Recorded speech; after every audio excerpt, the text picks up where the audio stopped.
Hello everyone, Shrimati मोहरी देवी Tapadia girls college के इस यूट्यूब चैनल में आप सभी का बहुत बहुत स्वागत है।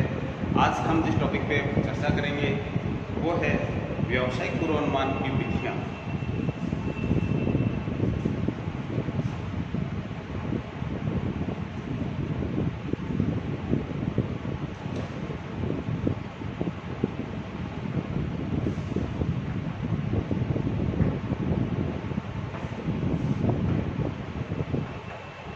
इसकी जो विधियाँ है उसको दो भागों में बांटा गया है।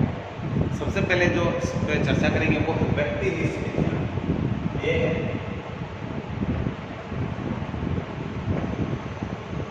व्यक्तिनिष्ठ विधियाँ और बी ये है सांख्यिकी।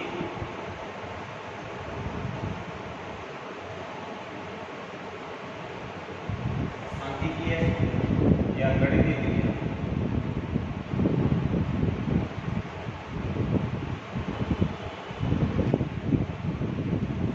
तो जो सबसे पहली जो विधि है जो व्यक्तिनिष्ठ विधियों के अंतर्गत आती है वो है ऐतिहासिक अनुरूपता विधि। इस विधि के अनुसार है जो भूतकालीन आंकड़े हैं उनके आधार पर कुछ नए निर्णय लिए जाते हैं और जो व्यवसाय के लिए अनुमान लगाने में उपयोगी होते हैं या उपयुक्त होते हैं। तो यह विधि एक बहुत ही पुरानी और प्रचलित विधि है।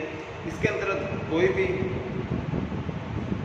कंपनी किसी प्रोडक्ट से लेकर के या कुछ अनुसंधान कर रही है, सेल से लेकर के या कुछ नया कहीं सेटअप करना चाह रही है उनसे लेकर के, तो भूतकालीन आंकड़ों का ही प्रयोग करती है।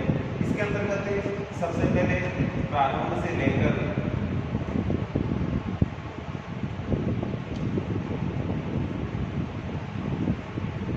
सबसे पहले जैसे मान लो कोई कंपनी है, ठीक है, नया अपना कोई सेटअप लगाने जा रही है, नया कुछ प्रोडक्ट बनाने का विचार कर रही है, तो ये भूतकाल के आंकड़े देखती है कि इस चित्र में जो नई कंपनियां जो पहले से जो कंपनियां जो सेट हुई है वो किस तरीके से आज इस लेवल पर पहुंची या प्रोग्रेस कर रही है। तो सबसे पहले वो क्या करती है, पुराने आंकड़े लेती है, वहाँ की जो कंपनियां जो पहले से काम कर रही है उनके कि वो प्रारंभिक स्थिति उनकी क्या थी, उसके बाद में उन्होंने किस तरीके से ग्रोथ करी है, वृद्धि करी है और किस तरीके से जो वातावरण में जो एडजस्टमेंट किया है। तो ये कुछ चीज़ें हैं जो बहुत सोच विचार कर, तो इन सभी को ध्यान में रखना पड़ता है। तो ये जो सबसे पहले प्रारंभ से वृद्धि, फिर उसके बाद में उसके बाद परिपक्वता और लास्ट में है गिरावट।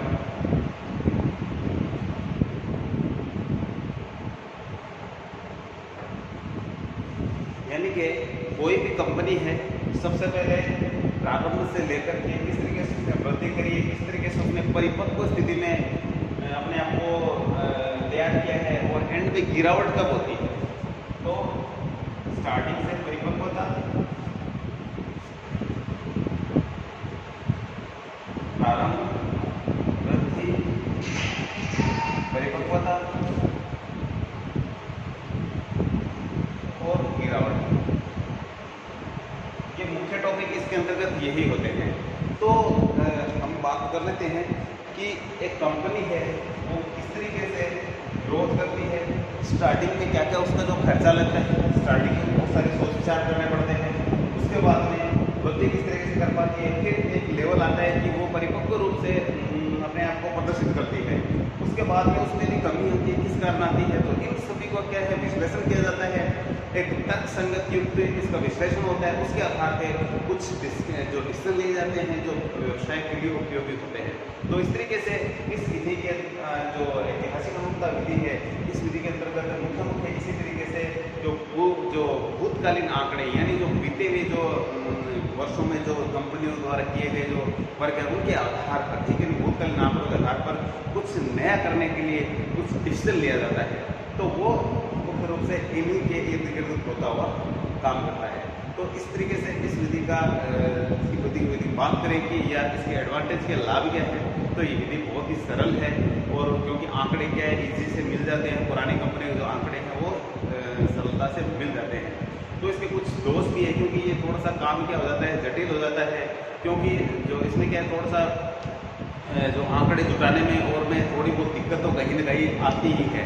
तो क्योंकि बहुत सारी चीज़ें हैं जो कंपनियाँ क्या है अपने समाचार पत्र पत्रिकाओं में चीज़ें डालती रहती है, लेकिन वो उनको देखना भी पड़ता है कहाँ मिलेगी क्या मिलेगी, ये बहुत सारी चीज़ें भी साथ में देखनी पड़ती है।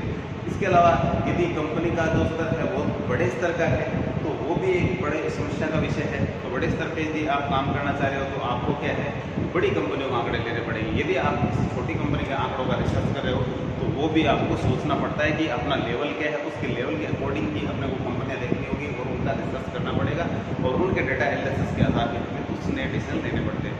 तो इस तरीके से ये विधि है जो काफ़ी उपयुक्त लगती है। इसके बाद में जो दूसरी विधि है उसे हम निगमन विधि कहते हैं।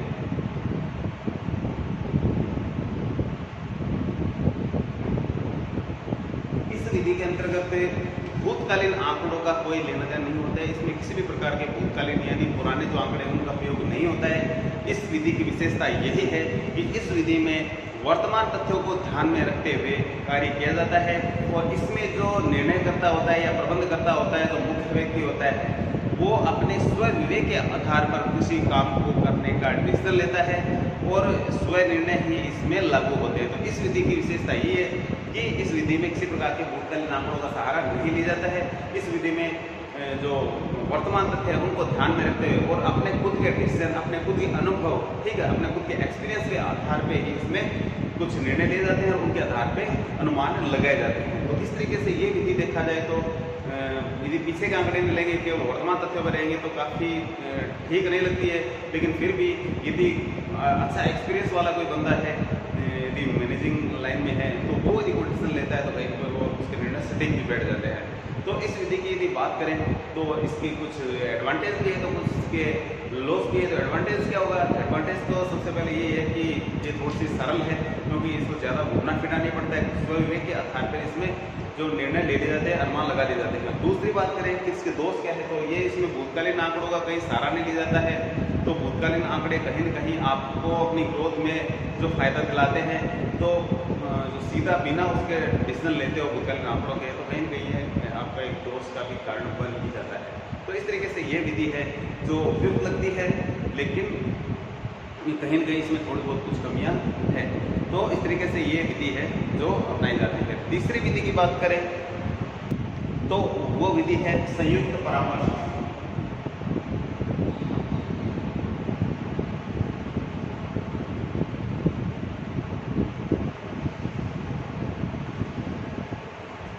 इसके अंतर्गत जो संस्था के जो बड़े बड़े कर्मचारी हैं वो एक समिति बना लेते हैं और क्या करते हैं, किसी भी कार्य को करने के लिए आपस में संयुक्त रूप में यानी कि हम तो परामर्श करते हैं किसी डिसीजन को लेने के लिए, और इस तरीके से जो अनुमान जो लगाए जाने का ये सिस्टम है जो चलता रहता है। तो ये जो विधि है संयुक्त परामर्श विधि है, तो कुछ इसकी विशेषता भी निकल के आती है। इसके अंदर क्या होता है कि आप केवल खुद एक जना निर्णय नहीं लेता है, इसमें डिपार्टमेंट के कुछ बहुत सारे लोग होते हैं जो उच्च स्तर के लोग होते हैं, तो वो मिलकर के कुछ डिसीजन लेते हैं। तो इसमें सहयोग की भावना है जो विकसित होती है। इस तरीके से संस्था है जो कुछ ये सहयोग की भावना का भी विकास होता है।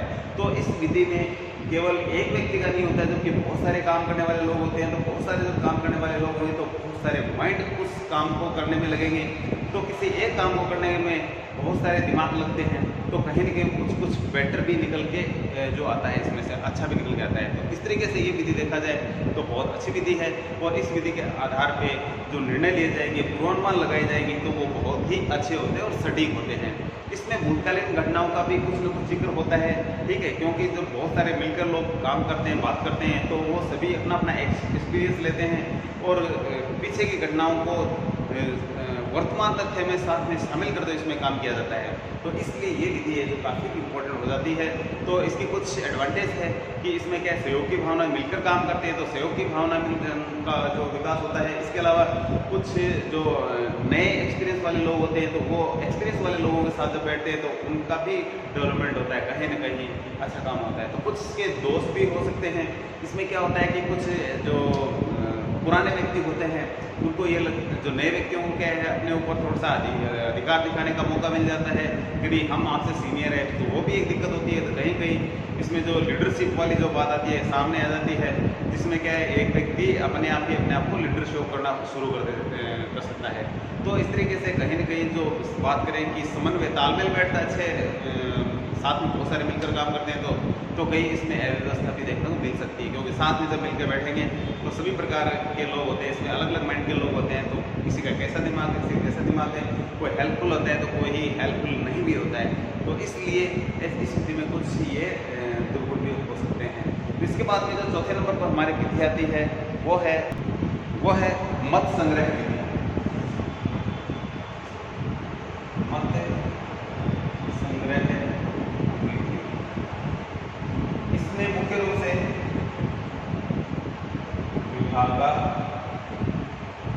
विभागाध्यक्षों की राय, कर्मचारियों की राय मुख्य है। इस विधि में जो किसी भी विभाग के अध्यक्ष होते हैं उनकी राय ली जाती है। यदि अपन बात करेंगे कंपनी है, उसमें सेल्स डिपार्टमेंट का अलग अध्यक्ष होता है, प्रोडक्शन का अलग डिपार्टमेंट का अध्यक्ष होता है, तो जो परचेजिंग डिपार्टमेंट अलग अध्यक्ष होता है, तो अकाउंट्स डिपार्टमेंट का, इस तरीके से सभी डिपार्टमेंट के जो अध्यक्ष होते हैं उन सबको बुला करके एक राय ली जाती है कि हम ये काम करने जा रहे हैं, क्या ये बेटर होगा या नहीं होगा, इसके लिए हमें निर्णय लेना है। तो इस तरीके से ये देखा जाए तो ये विधि बहुत ही अच्छी है, क्योंकि इसमें सभी का मत प्रस्तुत जो होता है उसके आधार पर निर्णय लिया जाता है। तो इसमें प्रत्येक व्यक्ति अपना मत रखता है और जिसकी वोटिंग ज़्यादा होती है, यानी मत जिनका ज़्यादा होता है, कहने मतलब इसमें सपोज करिए 20 आदमी है, 20 में से जो 11 आदमी तो कहते हैं कि ये काम हमें करना चाहिए और 9 कहते हैं कि नहीं करना चाहिए। तो 11 की बात ज़्यादा है, तो इसलिए जो वो 11 जो डिसीजन ले रहे हैं वो कंपनी पे लागू हो जाता है। इस तरीके से इसमें क्या है, मत संग्रह इसको इस तरीके से कहते हैं कि हमें जैसे कोई काम करना होता है तो उस काम को करना है या नहीं है, तो 20 में से कुछ जितने वोटर ज़्यादा होंगे यानी 50 से ज़्यादा होंगे तो ये हो जाएगा उस काम के लिए, अदरवाइज वो ना हो जाता है। तो इस तरीके से इसमें विभागाध्यक्षों की राय ली जाती है, साथ में कर्मचारी जो पुराने कर्मचारी है उनकी राय भी जरूर इसमें ली जाती है। तो पुराने कर्मचारियों की राय और विभागाध्यक्ष है जो टॉप के होते हैं या अपने जो पुराने टॉप के कर्मचारी सभी की राय ली जाती है और सभी की राय के आधार पर जो ये काम किया जाता है। तो ये इसमें काफ़ी एडवांटेज है इस विधि का मुख्य एडवांटेज यही है कि इसमें बहुत सारे लोग मिलकर के काम करते हैं। तो बहुत सारे लोग मिलकर काम करेंगे तो कहीं ना कहीं फ़ायदा होता है और जो पुराने कर्मचारी हैं उनका अनुभव जो अनुमान लगाने में काफ़ी सटीक होते हैं और फायदेमंद भी होते हैं। तो इस विधि के कुछ दोष भी हो सकते हैं। तो इस विधि के जो दोष है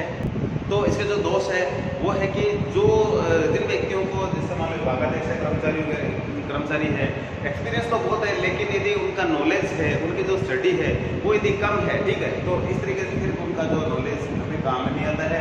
यदि वो कम पढ़े लिखे हैं, ऐसे लोग हैं, तो कहीं ना कहीं वो एक नेगेटिव पॉइंट भी बन जाता है। तो इस तरीके से ये विधि है, कुछ लाभ देखते हुए इसमें और कुछ दोष देखते हुए भी चलती है। तो नेक्स्ट और लास्ट हमारी जो विधि है उसके बारे में बात करते हैं। तो जो लास्ट हमारी जो विधि है वो है बाजार अनुसंधान।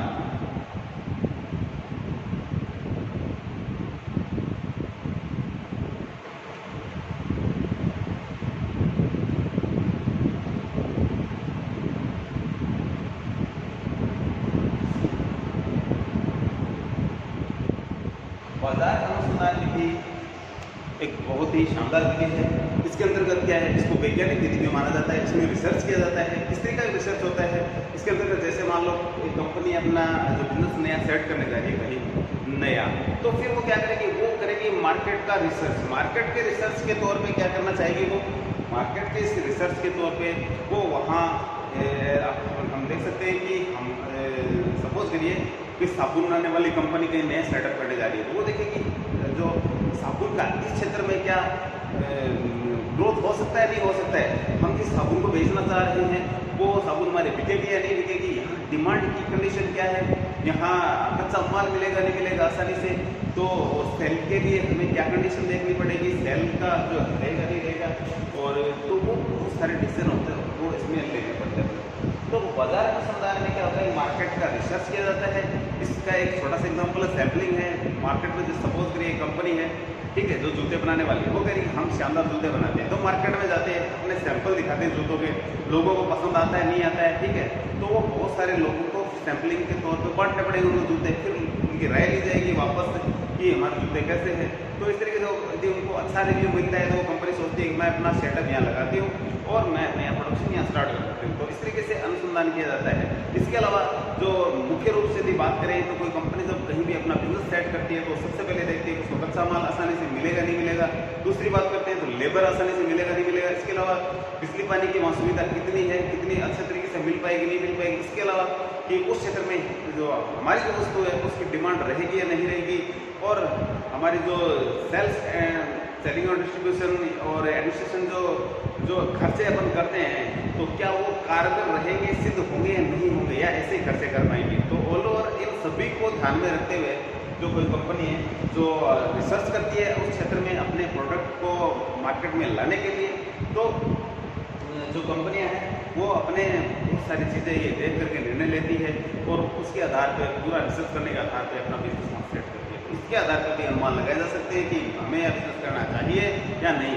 तो ये भी एक अनुमान की एक विधि है जिससे, लेकिन ये इसे वैज्ञानिक विधियों के अंदर शामिल करते हैं, लेकिन इसको क्लियरली इसमें शामिल नहीं किया गया है क्योंकि ये इसमें आंकड़े बिल्कुल नहीं है, ठीक है, सांख्यिकी विधियों के जैसे आंकड़े नहीं इसमें, इसलिए हम इसको व्यक्तिगत विधियों में ही लेते हैं क्योंकि इसमें जो व्यक्तिगत आधार भी इसमें सारे डिसीजन दिए जाते हैं।